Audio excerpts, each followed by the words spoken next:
ஒரு காரியத்தை புரிந்து கொள்ளுங்கள். 600 பேராக புறப்பட்டார்கள், அதுல 200 பேர் நின்று போனார்கள். கர்த்தர் எழுத வைத்த காரியங்களை அப்படியே சொல்லுகிறேன். இன்று உடன் இருப்பவர்கள் என்றும் இருப்பார்கள் என்று நம்பிராதீங்க. இன்னைக்கு கூட இருக்கிறவங்க என்னைக்குமே இருப்பாங்க. இந்த பிரதர் இருந்தா எல்லாத்தையும் நமக்கு அவங்களே பார்த்துருவாங்க, இந்த சிஸ்டர் இருந்தா. இன்னைக்கு கூட இருக்கிறவங்க என்றும் கூட இருப்பாங்கன்னு மட்டும் நினைச்சிடாதீங்க. இயேசுவோடு இருந்தவர்கள் சீஷர்கள். மலையில் போனாலும் 3 பேராவது கூட போயிடுவாங்க, கடல்ல போனாலும் 3 பேராவது கூட போயிடுவாங்க. இயேசு கிறிஸ்து சூழ்ந்திருந்த சீஷர்களை பார்த்து சொல்லுகிறார், நீங்க எல்லாம் என்னை விட்டு விட்டு போகும் காலம் வரும். சொல்லிட்டு அடுத்த வார்த்தை, ஆகிலும் நான் தனித்திறேன், பிதா என்னோட இருக்கிறார். இதுதான் ரியாலிட்டி. லைஃபோட ரியாலிட்டியை எல்லாரும் புரிஞ்சுக்கணும். சிலர் அன்பை வைத்து போவார்கள், சிலர் அம்புனால குத்திட்டு போவாங்க. யாரும் நம்முடைய வாழ்க்கை ஓட்டத்தில் உங்க வாழ்க்கை பயணத்தை திரும்பி பாருங்க. நமக்கு அருமையான எத்தனை பேர் நம்ம கூட இருந்தார்கள், இப்பொழுது இருக்கிறாங்களா? நம்மோடு பயணத்தை துவங்கின எத்தனையோ பேர் இன்னைக்கு இருக்கிறாங்களா? இல்லை. இல்லை. இன்னைக்கு இருக்கிறவங்க நாளைக்கு இருப்பாங்க? இல்லை. ஆனால் ஒரு கேரண்டி, உலகத்தின் முடிவு பரியந்தம் சகல நாட்களிலும் நான் உங்களுடனே இருக்கிறேன். அதுதான் தாவீது சொல்லுகிறார், தேவரீர் என்னோட கூட இருக்கிறேன். காரணம், அவருக்கு மட்டுமே உரிய நாமம் என்ன தெரியுமா? ஆதியும் அந்தமும். மீதியெல்லாம் ஆதியும் பாதியும். அதாவது ஆரம்பத்தில் கூட இருப்பாங்க, பாதியில ஆதியும் அந்தமும் உள்ளவர் ஒரே ஒருவர் மட்டும்தான். அல்பாவும் ஒமேகாவும் ஆனவர் ஒரே ஒருவர் மட்டும்தான். அதனால வாழ்க்கை பயணத்தில் மலை போல நம்பி இருக்கிறவங்க சில நேரத்தில் விலகுவாங்க. பர்வதங்கள் நிலை பெயரும். ஒரு தேவ பிள்ளை தொலைந்துடக்கூடாது, கிருபை உன்னை விட்டு விலகாது என்று கர்த்தர் சொல்லுகிறார். அதனாலதான் சொல்றேன், யாரையும் பகைச்சிடாதீங்க, ஒருவரையும் பழிக்காதீங்க. காரணம், நம்ம அமலேக்கன் கையில் இருக்கிற சுதந்திரத்தை பறிக்கும்படியாக போகிறோம், திருப்பும்படியாக போகிறோம். எவ்வளவு கேர்ஃபுல்லா திருப்பணும் தெரியுமா? சிங்கத்தின் வாயிலிருந்து தாவீது கர்த்தர் ஆட்டுக்குட்டியை எடுக்க வைத்தார்.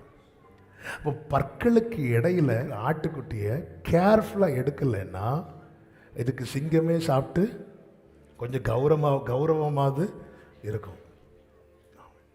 ஏன்னா பல்லுக்கு இடையில மாட்டிட்டு ஆடு. அப்போ அந்த வாயை கிழிச்சு ஆட்டுக்குட்டியை எடுக்கணும். எவ்வளவு கேர்ஃபுல்லாக இருக்கணும். நான் பறிக்க போறேன் சொல்லிட்டு பறிச்சுட்டு வந்த பாதி எங்க கிடைச்சது வரைக்கும் அப்படி இல்லை. ஒன்றும் குறையாமல்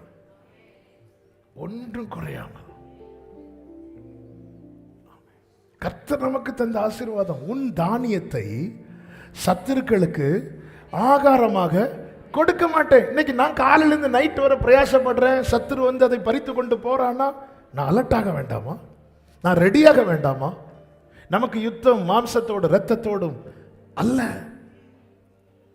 யாரையும் பகைக்க போறான். 200 பேர் நிக்கிறான். தாவீது அந்த 200 பேரையும் பகைக்கல, புறப்படுகிறான். போகிற வழியில் நீங்க வீட்டில் போய் வாசித்தீங்கன்னா தெரியும், ஒரு அமலேக்கியனுடைய வேலைக்காரன் கைவிடப்பட்ட நிலையில் கிடக்கிறான். அவனை கூப்பிட்டு கேட்கும்போது சொல்றாங்க, நாங்க தான் சிக்கலாகல அக்கினியினால சுட்டரித்தோம் என்று. உடனே அங்கேயே அவனுக்கு கல்ற கட்டலை தாவீது. அவன் தளர்ந்து இருக்கிறான்.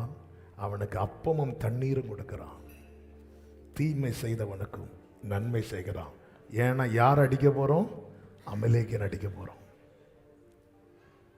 தீமை நற்கிரியை. உங்களை சிநேகிக்கிறவர்களை நீங்கள் சிநேகிப்பீர்களே, ஆனால் உங்களுக்கும் ஆயக்காரருக்கும் என்ன வித்தியாசம் தான் ஆண்டவர் கேட்கிறார். நன்மை செய்கிறான்.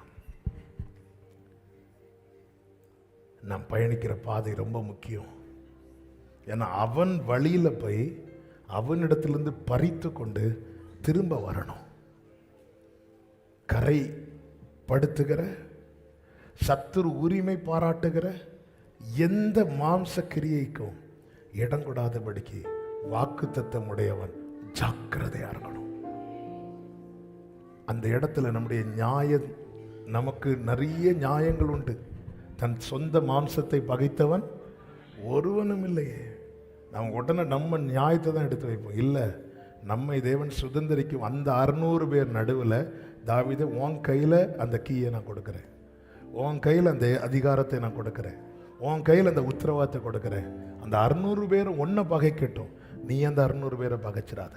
ஒன்றை ஒதுக்கட்டும், நீ ஒதுக்கிறாத. ஒன்றை தனிமைப்படுத்தட்டும், நீ தனிமைப்படுத்திடாத. ஒன்றை நிந்திக்கட்டும், நீ நிந்திச்சிடாத. ஒன்றை காயப்படுத்தட்டும், நீ காயப்படுத்திடாத. உனக்கு அவங்க விலகி போகட்டும், நீ எப்படி விலகி போகாத. உனக்கு எதிராக அவங்க கல் எடுக்கட்டும், நீ கல் எடுத்துடாத. காரணம், நீ வார்த்தையுடையவன், வார்த்தையுடையவன். இதில் கவனம் செலுத்து. அவங்க கையில் இருக்கிற கல்லை பார்க்காத, சத்துரு கையில் இருக்கிற உன் சுதந்திரத்தை பார். நீ பின்தொட, சகலத்தையும் திருப்பி கொள்வாய். தாவீது இதுல போக்கஸ் பண்ணி ஆமென் பின்தொடர்ந்தான். வேதம் சொல்லுகிறது 30:19, அவர்கள் கொள்ளையாடி கொண்டு போன எல்லாவற்றிலும், சிறியதிலும் பெரியதிலும், குமாரரிலும் குமாரத்திகளிலும் ஒன்றும் குறை. எல்லாரும் இந்த வார்த்தையை சொல்லுங்க, ஒன்றும் குறைபடாமல் எல்லாவற்றையும் தாவீது திருப்பி கொண்டு. கைகளை உயர்த்தி ஹalleluya. இது நம்முடைய சாட்சியாகட்டும்.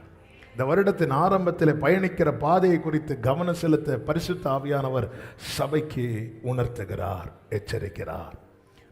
நம்ம வாக்குத்தத்தெல்லாம் இருக்குங்க. ஆனாலும் கூட இருக்கிறவங்க அப்படி பண்ணிட்டாங்க இப்படி பண்ணிட்டாங்கன்னு சொல்லிட்டு அவங்கள மனம் வெறுக்க ஆரம்பிக்கிறது.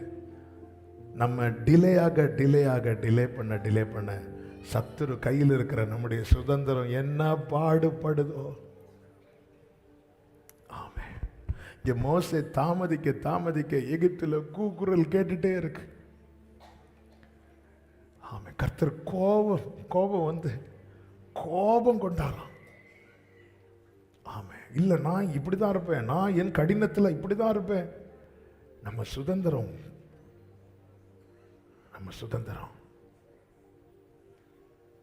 சரண்டர் பண்ணிரும், ஒப்புரவாகும். நோக்கத்தை மாத்திராதீங்க. நானும் என் யோசுவா தன் முதிர் வயதிலே நானும் என் வீட்டாரும் வென்றார் அப்படி சொல்றாரு. நோக்கம் உறுதியா இருக்கட்டும். யாரும் என்னவும் பேசிட்டு போட்டோம்.